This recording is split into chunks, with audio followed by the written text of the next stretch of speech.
Hello, music connoisseurs and book connectors as well. Welcome back to both channels. Visitors, should you happen upon the channel, feel free to join us. Hey everybody, I hope everyone is doing well on this. It's Saturday night where I am. Yes, welcome back to either or both channels. I am your host, Ms. Music, on the Music Connoisseurs channel, and on the Book Connection channel, I am your host, Black Devil. So, welcome back. I am here with the final installment of Loretta Lynn's story. And remember, this is from articles and books that I've read. I read her autobiography, Coal Miner's Daughter, and then I have read Still Woman Enough. So let's sit back and see how this ends. So at the end of the last video I posted just last night, I was talking about Crystal Gayle, Loretta's youngest sibling, who had just started to break into country music herself. And like I said, it's always been known, or appreciated, that Loretta loved her family. Her family really loved her. But if there was ever any tension or any sibling rivalry, it was between Loretta and Crystal Gayle. No, I did not read that in either book I've read. I haven't seen it in interviews or read it in other articles. But I spoke a little bit on how, or maybe I didn't, I don't know. But I do know that Crystal Gayle obviously was coming up in Loretta's shadow.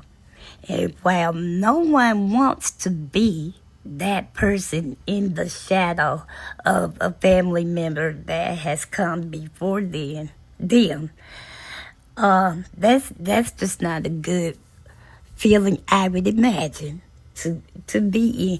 But it's neither one of them's fault, if you ask me. Loretta was the one that had made the name. When you remember that there is at least 16 years difference between Loretta and Crystal Gayle, then that should kind of put things in a little bit better of perspective. I don't know that Crystal didn't like Loretta. I wouldn't go that far, but I certainly feel like Crystal felt that somehow Loretta had overpowered her shine. Another reason I feel that way is because it was some of the, one interview in particular. Now, I told you that because of their father's injuries and stuff, and he was having trouble finding work, and they left Kentucky and moved to Wabash, Indiana, when Crystal herself was a little girl. I don't know how old she was when she moved there, but I do believe she was less than 12 years old. And Loretta had already said that growing up, she really didn't know her youngest two siblings as well as she did the other five. Because remember, she left home when she was 13. I wonder.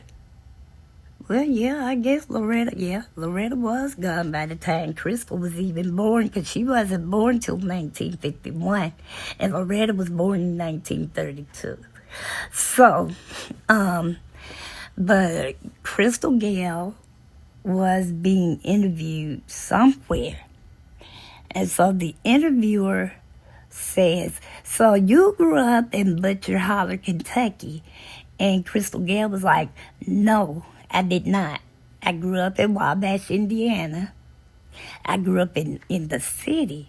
And I think that made Loretta feel slighted. She felt some type of way because it made it seem like Crystal felt like she was raised better than Loretta was, even though they had the same two parents.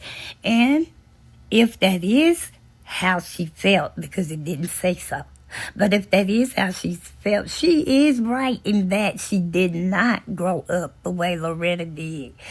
Her poor wasn't Loretta's poor, if that makes any sense. And for her to keep saying, well, for her to have said, I grew up in the city. I didn't grow up back there where Loretta came from. It's like she was just kind of turning her nose up at her roots, not seeming to realize or understand that could hurt not only Loretta, but all of them. All except for her, and the youngest son's name was Donald Ray. Donald Ray and Crystal Gale, I think they were raised together. So, with that being said, like I said, if there was ever any friction, it may have been between them, due in part to no fault of their own. Now, when their mother was sick for the final time, she was in the hospital. She'd already lost one lung to lung cancer. Loretta was off one day, and she flew into Indiana, where the mother is still living, after her husband passed away. She goes to the hospital. She spends the whole day with her mom, but her mother is in so much pain. She was hurting and just writhing, and so Loretta kept going to the nurse's station, asking them to give her mom something for pain. Like, we obviously can't cure the cancer now, but at least we can make her comfortable. But they kept telling her that Crystal Gale left word for them not to treat her mother's pain. So Loretta went, I don't know how many times she went back and forth throughout the day, but finally, when she went that last time, she just snapped. And they were saying, well, Loretta said, Crystal Gale is not here. I'm here. And you will give my mother something for my mommy, something for pain.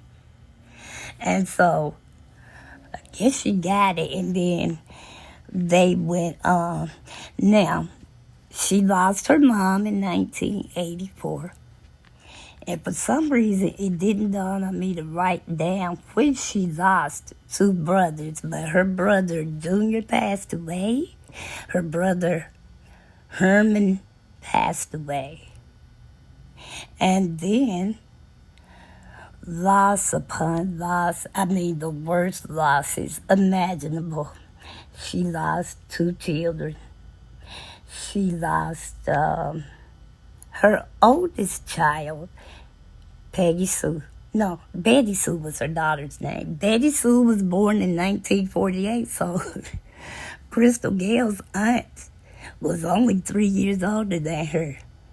Well, my youngest aunt is 6 years older than me, so if Crystal was like me, she was not going to obey anything Betty Sue told her to do anyway. But Betty Sue passed away in 2013 from complications of emphysema. And then, but in 1984, her oldest son, Jack Benny, the one who loved horse riding, and he was just a real outdoorsman type person, he disappeared, and he was found a few days later. He drowned, and it was on their property in Tennessee, Hurricane Mills, Tennessee, and that's where he was buried. Now, for her beloved husband, Duke started going downhill probably shortly after their son, Jack Benny, died. Jack Benny died in 1984. Now, Loretta Lynn's partner, music partner, Conway Twitty. They did everything together and stuff. People tried to insinuate or imply that somehow there was some sort of a relationship between he and Loretta despite both of them being married. I refuse to believe it. It called me crazy. But I just feel like as outspoken as Loretta was, even if there was something going on between them, she would have eventually let it slip. It just wasn't in her nature not to say certain things at some point in time. All right, so dude was in the hospital back in 1983. I believe it was when he lost his first leg. They brought Conway Twitty in, and someone went and they knew Loretta was in there, and they went and told her that Conway had just been admitted. And when she got Deuce situated, she went to go check on Conway, and he had passed away. Said it like to kill her when that happened. I'm sure it did. So she goes back, okay, Dude makes it out that time. By the time he passed away, August 6th, 1996, he had lost both legs and was in trouble with the, he was about to lose one of his arms, and then there was some issues with his respiratory system due to the alcohol and the diabetes, and he just had it rough there. But the reason I really wanted to speak on them at this point is that although she wasn't God, and she never really proclaimed to be, but she did like so many women have done before her now and probably will for generations on out. She stuck with that man despite all of his faults. And then she was there. She was able to get past of all of his faults to be there in his real critical time of need. She nursed him. And as far as her own health, she continued. She got back on the road when she got to where she could function and talk about, losing her husband and whatever. She went out on the road. But in 2017, she had a stroke. And in 2018, she ended up falling and breaking one of her arms. So 2017 is when her career as far as performing ended. But she released an album with this rock guy named Jack White.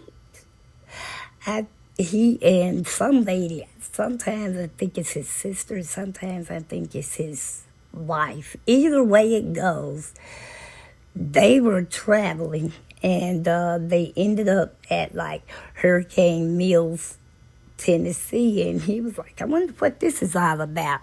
So they get out and they go in, and lo and behold, there's Loretta. They say she was known for visiting and chatting with the tourists as they came by, and so she struck up a conversation with him.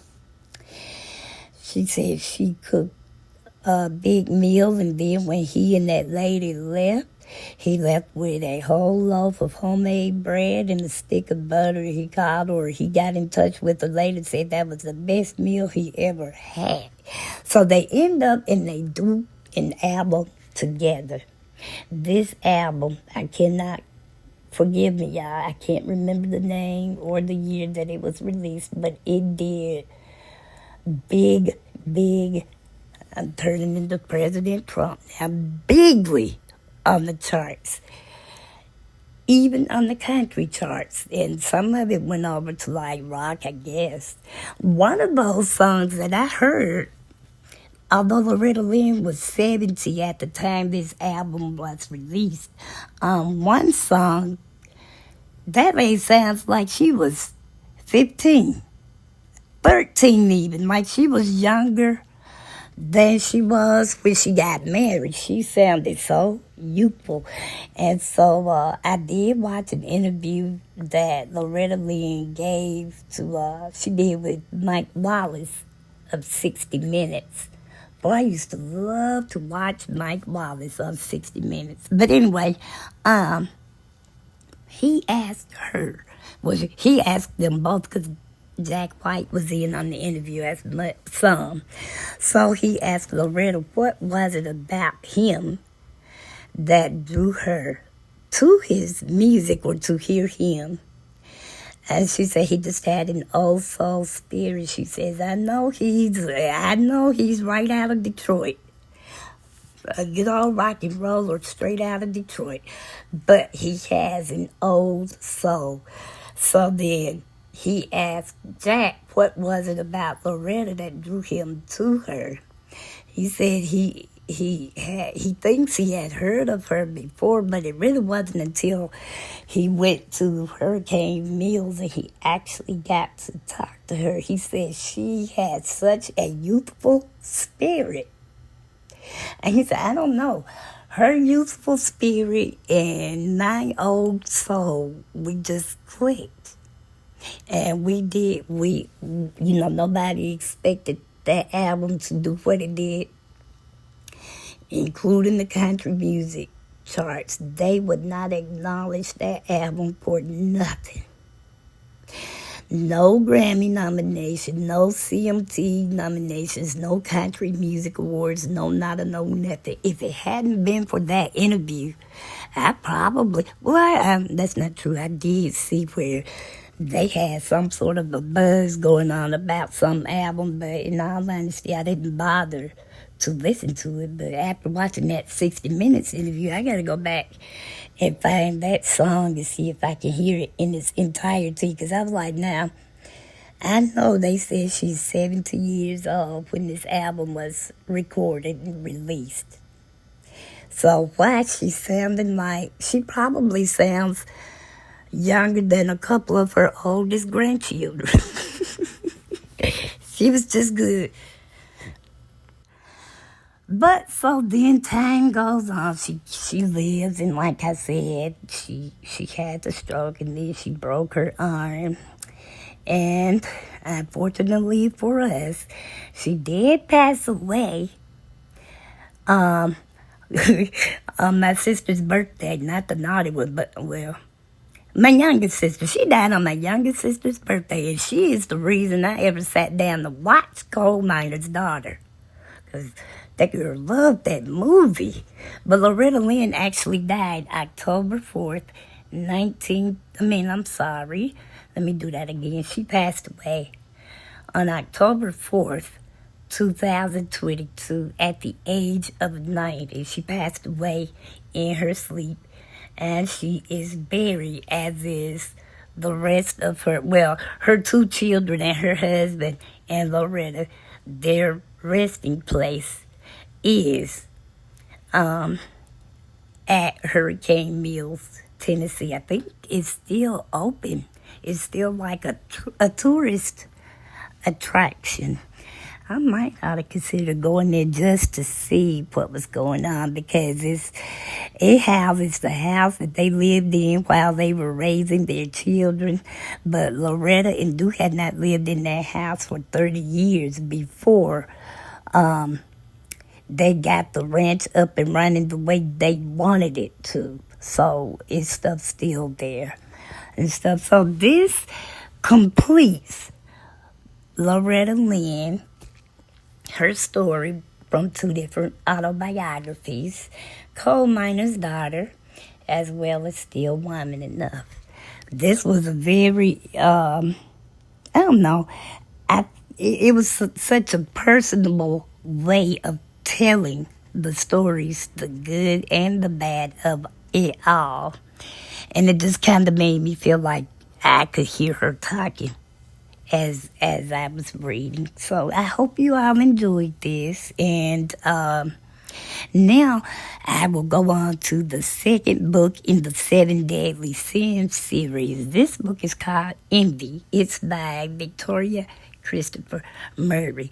So in the meantime, subscribers, thank you so very much for being subscribed. Visitors, feel free to join the channel.